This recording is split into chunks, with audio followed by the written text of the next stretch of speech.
Sahihul Jami' ya, Sunan At-Tirmidzi nomor hadis 1961 dan 1962. Saya tutup sampai sini. Kalau ada yang masuk berarti ada yang tidak masuk gitu kan? Baik, kalau keluar sempat masuk dulu, baru keluar gitu kan?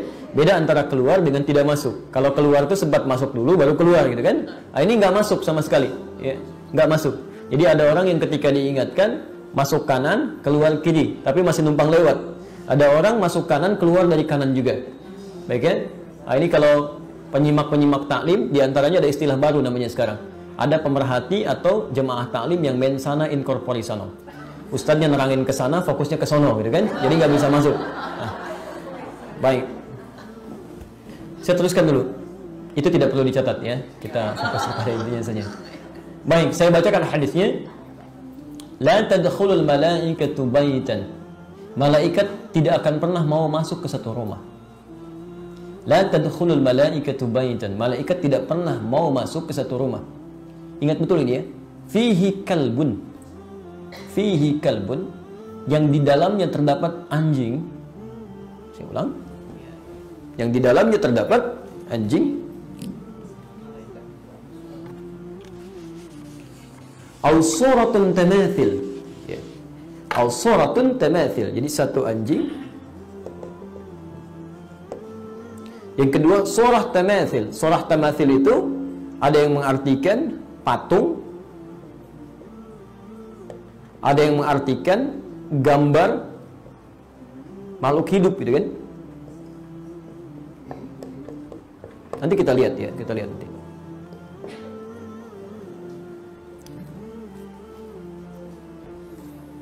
Kita harus baca hadis dengan ilmunya ya, tidak bisa baca hadis dengan terjemahan. Kalau ibu baca hadis dengan terjemahan, itu besar kemungkinan keliru nantinya. Bisa salah gitu ya. Jadi pelajari dulu ilmunya baru kita tafsirkan. Saya kasih contoh paling gampang begini. Makan yang sunnah pakai apa? Ke tangan. Berapa jari? Baik, 3 jari. Sudah pernah lihat hadisnya? Dari mana taunya? Oke? Lihat sini. Berarti kalau saya makan pakai sendok nggak sunnah dong?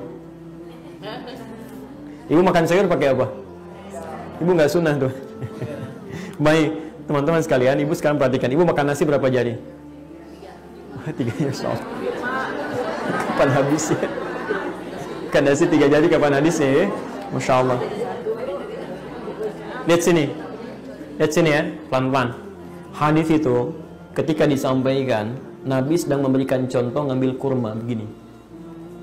Ya, kata Nabi, makanlah seperti ini. 3 jari itu sedang memegang kurma. Oke? Maaf, kalau memegang kurma itu dengan 5 jari apa maksudnya tandanya? Oke?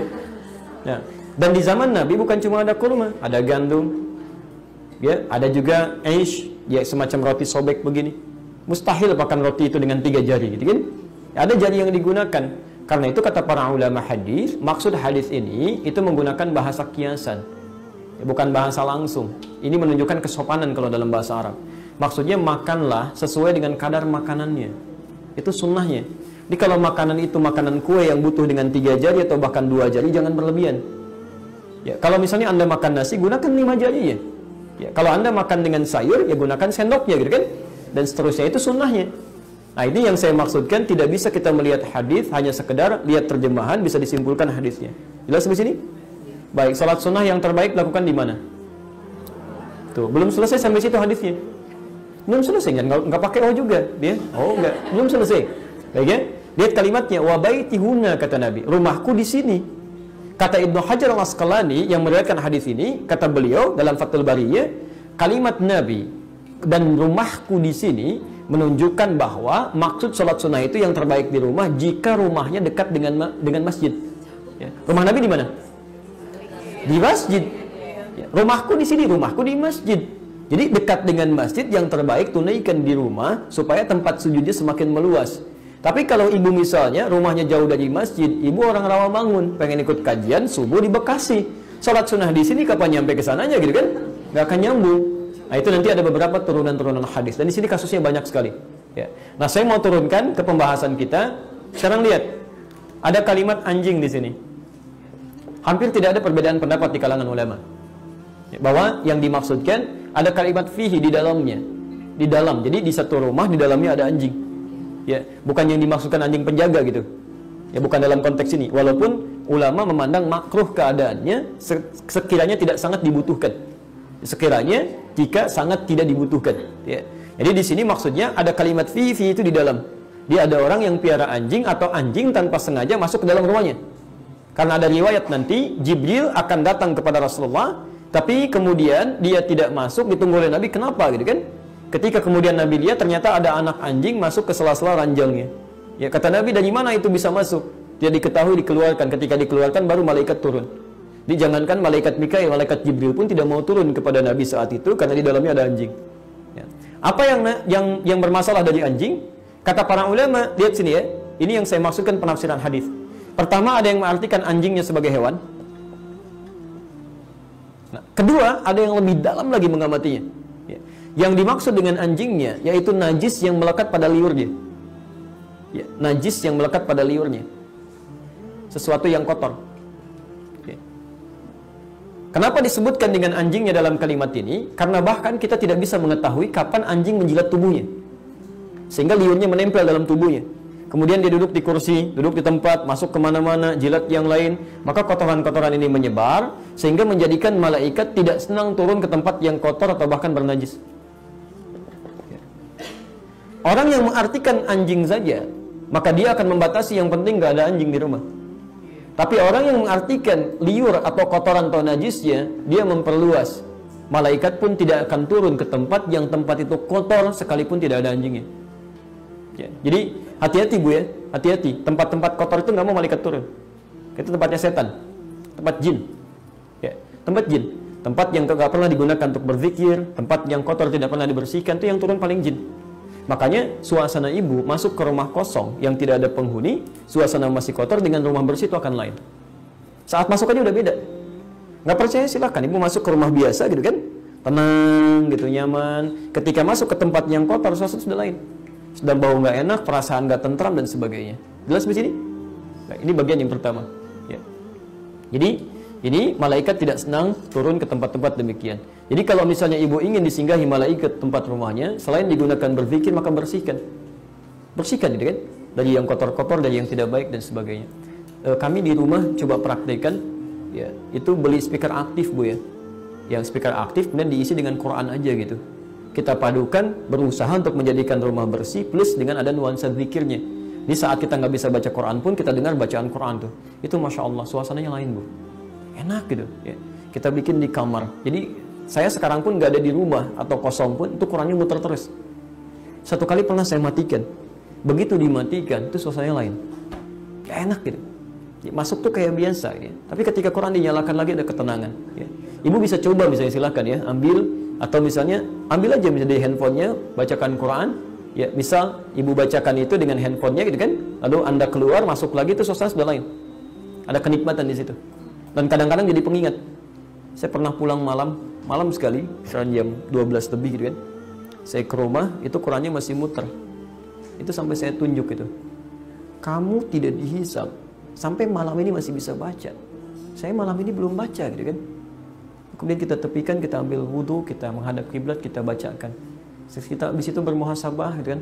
Masya Allah yang nggak dihisab, kamu terus baca. Padahal engkau tidak ditanya sama sekali. Masa saya yang ditanya, dihisab dan jelas antara surga dengan nerakanya mana yang bisa jadi pilihan, tidak bisa memiliki amalan untuk pulang.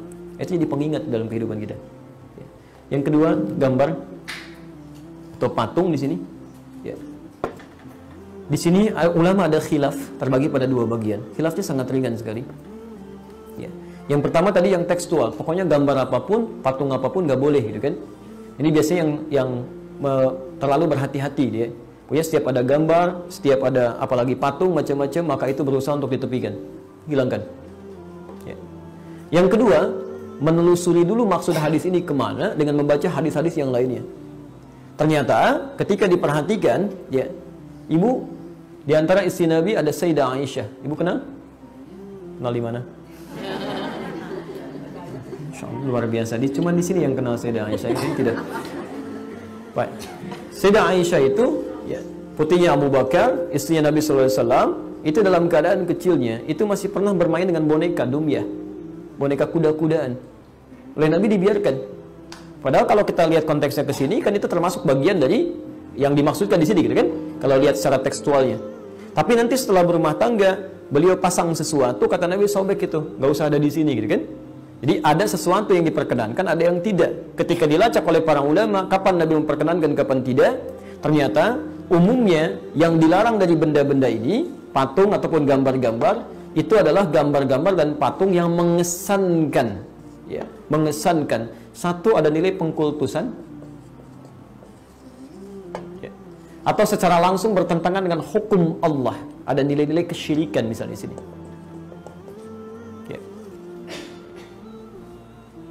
Awas, hati-hati, ya. Atau minimal yang punya sifat makruh, membuat kita malas mengerjakan sesuatu, ya. Misal, maaf ya, kalau orang tua mungkin masih bisa mencerna mana yang terbaik, mana yang harus dibuang. Tapi kadang anak-anak kan suka tempel macam-macam, gitu kan? Idolanya misalnya artis A, atau idolanya pemain sepak bola B dan sebagainya, gitu kan? Begitu dia lihat itu jadi semangat. Nah, itu yang tidak boleh. Ya, jadi seakan-akan benda itu diposisikan memberikan inspirasi seperti benda hidup. Itu yang keliru. Ya. Maka dari itu kemudian Nabi pernah melarang tato, ya, dan sampai hari ini larangan berlaku. Kemudian melarang gambar-gambar yang pada masa zaman jahiliyah, memang mereka ketika digambarkan suasana itu seakan-akan seperti mendapatkan kekuatan dari situ, ya. Supaya lebih berani, gambar tato singa misalnya, kan, Masya Allah singanya dari tato pakai singa, nggak begitu, ya. Kemudian dia tempelkan misalnya, sama aja nggak akan merubah sesuatu, ya. Supaya lebih tampil begini, gambarkan ini, gambarkan itu sangat dilarang, ya, sangat dilarang. Sama dengan Anda panjang misalnya, ya, ada foto fulan, foto tertentu, begitu dilihat, duh, bagus ya, seperti ngelihat kita, misalnya, gitu kan? Nah, itu sesuatu yang sudah keliru, ya. Apalagi kalau sudah sampai dikultuskan, ya, dikultuskan, saya kan, dengan foto tertentu, seakan-akan ibadah menghadap ke situ, macam-macam dan sebagainya, doanya mohonnya ke situ sehingga tidak nyambung, gitu kan? Nah, ini hal-hal yang dilarang, ya. Kalau sudah sampai ke sini, ini yang paling bahaya. Ini yang paling bahaya. Dan tidak ada bedanya dengan zaman jahiliyah saat patung-patung dikeluarkan, ya. Jadi di sini ulama kemudian yang kedua berpendapat, kalau sekiranya ada gambar-gambar yang melahirkan manfaat yang memang dibutuhkan untuk maslahat hidup manusia, itu ma'fu'anhu sifatnya, boleh digunakan. Ya, seperti misal saya beri gambaran, ini tegas ya, ulama di sini tegas sekali.